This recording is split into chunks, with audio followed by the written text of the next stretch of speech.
কুষ্টিয়ায় বেড়েই চলেছে অবৈধ যানবাহনের দৌরাত্ম্য। প্রশাসনের সামনে দিয়েই মহাসড়কে অবাধে চলছে এসব অবৈধ যান, যেন দেখার কেউ নেই। ফলে সড়কে বাড়ছে দুর্ঘটনা, প্রতিনিয়তই ঘটছে প্রাণহানির মতো ঘটনাও।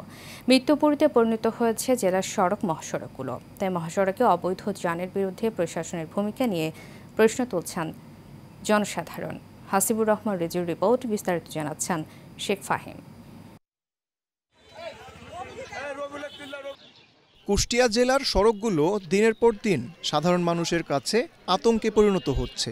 জেলার মহাসড়কগুলোতে অবৈধ যানের দৌরাত্ম্যে প্রতিনিয়ত ঘটছে ছোট বড় দুর্ঘটনা। প্রশাসনের সামনে দিয়েই মহাসড়কে অবাধে চলছে এসব অবৈধ যান।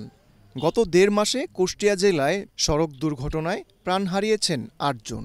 অবৈধ যান চলাচলের জন্য আমাদের অনেক অসুবিধা আছে। রাস্তায় অ্যাক্সিডেন্ট বাড়ছে, প্রতিনিয়তই অ্যাক্সিডেন্ট হচ্ছে।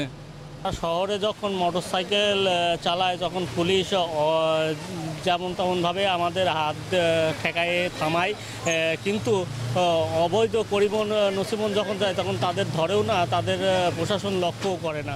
এখানেই প্রশ্ন থাকে যে আসলে তাদের সাথে কোনো আতাত আছে কিনা। ওরা মাসিক এবং অনেকের সাথে সাপ্তাহিক চুক্তি আছে। এসব অবৈধ যানের বিরুদ্ধে কঠোর ব্যবস্থা নেওয়ার দাবি সাধারণ মানুষের। পুলিশ যদি ইচ্ছা করে যে এদের চলতে দেবো না, তাহলে এরা পারে চলতে বলেন। এটা টাকা পয়সা খাই ধরেন, এগুলো চলতে দিচ্ছে এবং চলছে, এবং এর জন্য মনে করেন যে বিপদে পড়ছে সাধারণ জনগণ। প্রশাসনের সাথে এই কন্ট্যাক্টের কারণেই, এদের সাথে সখ্যতার কারণেই, এদেরকে ম্যানেজ করেই কিন্তু এই যানবাহনগুলো চলাচল করে। এদের মানে ছাড়া, এদের অনুমতি ছাড়া বা ইন্ধন ছাড়া এই যানবাহনগুলো কিন্তু কোনো অবস্থাতেই চলতে পারে না।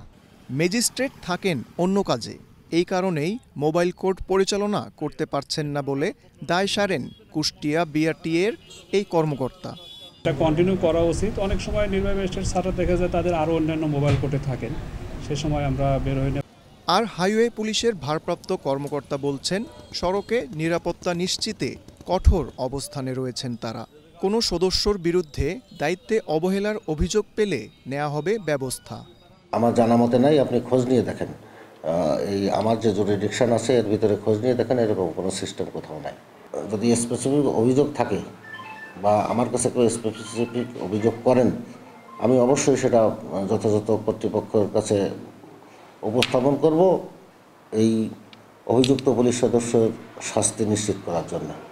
শুধু আশ্বাস নয়, মহাসড়কে অবৈধ যান বন্ধে কার্যকরী পদক্ষেপ নেবে প্রশাসন। শৃঙ্খলা ফিরবে সড়কে, এমনটাই প্রত্যাশা সচেতন মহলের।